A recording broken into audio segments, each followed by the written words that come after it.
Ne var Ələskər? Ələskər. Bəs mən qaldım ki. Mən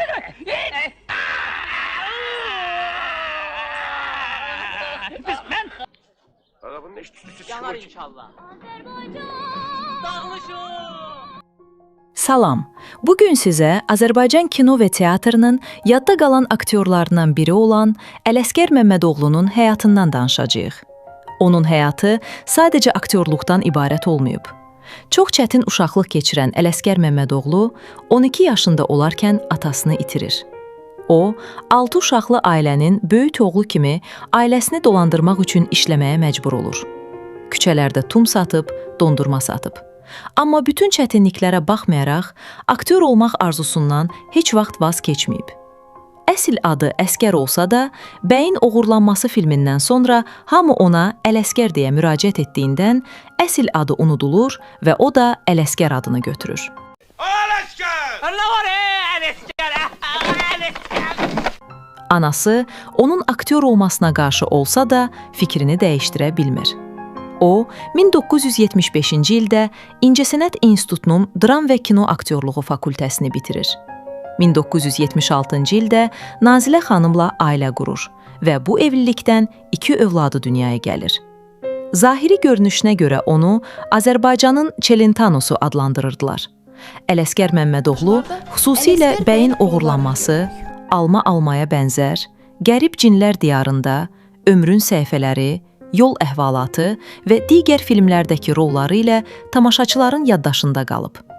Maraqlısı isə budur ki, həyatda da çox sakit və kədərli insan kimi tanınıb. Deyilənə görə, uşaqlıqda yaşadığı çətinliklər onun xarakterində dərin iz buraxmışdı. Onun son çəkildiyi film Xoxan olub. Aktyor nə teatrda, nə də kinoda bir dəfə də olsun baş rolda oynamayıb.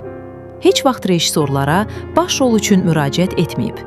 O deyirmiş, baş rol mənlik deyil, mətni əzbərləmək çətin olur.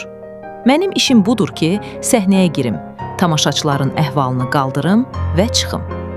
Ələskər Məmmədoğlu sənətdə böyük uğur qazansa da, həyatı boyunca sadəliyini qoruyub saxlayıb.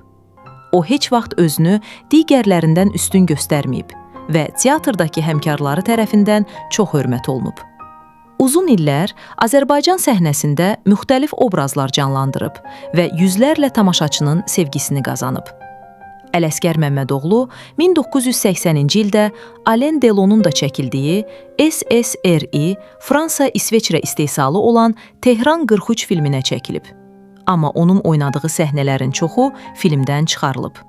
Ələskər Məmmədoğlu deyirmiş ki, film olduğu kimi yayımlansaydı, bütün ittifaqda məşhur olardı. 2002-ci ildə ona əməkdar artist adı verildi.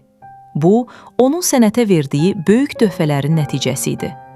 Amma onun həyatındakı ən təsirli məqamlardan biri budur ki, küçədə işləyən kasıb bir uşaq sonradan Azərbaycanın tanınmış aktyorlarından birinə çevrilə bildi. Səhhətindən heç vaxt şikayət etməyən aktyora sonradan insult diaqnozu qoyulur. Televiziya verilişlərinin birində burnundan qəfil qan gəldiyi üçün çəkiliş yarımçıq saxlanılıb. Daha sonra onun qaraciyərində xərçəng aşkar edilib. 40 gün xəstəxanada yatan aktyor 2015-ci ildə 69 yaşında vəfat edib. Əziz izləyicilər, bu cür maraqlı və unudulmayan Azərbaycan aktyorları haqqında videoların davamını istəyirsinizsə, Seymur TV kanalına abunə olmağı unutmayın. Bizim məqsədimiz Azərbaycan kino və teatr sənətinin dəyərli simalarını unutdurmamaq, onların həyatını və çəkildikləri filmləri gənc nəsillərə tanıtmaqdır. Fikirlərinizi şərhlərdə yazın. Videonu bəyənib dostlarınızla paylaşın. Növbəti maraqlı videolarda görüşənədək. Sağ olun. Ata, necəsən? Keyfin necədir? Özün necəsən, ha? Ay, bura bax, qulaq as, de görüm nətərdir vəziyyət, bunlara tövsiyən necədir bu kənd sənətkarlara? Ata, əlim özləri qırırsam, ha? Deyən qoy bir kəlmə desin də, bu məsləhətini versin də. Neyin istediğin xəstələnmir. Əla. Boş şeylərdir. Əla, sağ ol. Sən sağal gəl, bizə ələli əvəz edəcək. Hər şey yadından çıxır. Allah köməyin olsun. Ənəs Allah can sağlığı versin. Allah can sağlığı versin. Ailələrin, uşaqların, nəvələrin üstündən heç vaxt Oğlu asılı Ceyhun olmasın. da yaptı. Allah sağlığı Maşallah. versin. Toyunda oynayın. İnşallah, inşallah. Tərpən. Tərpən də sənin üstündə biz ikinci üstündə evlənməyəcək. İki tane de uşağı var. Allah saklasın. Ələşəm, uşağa toy elə, tez, tez. Ata genç qapılar var, genç qapılar var, oynamaq lazımdır. İnşallah. Uşaq əlişlər oynaması tamaşa getmir. Sağ ol, sağ ol. İnşallah, inşallah. Seni gözleyelim. Buraya gel.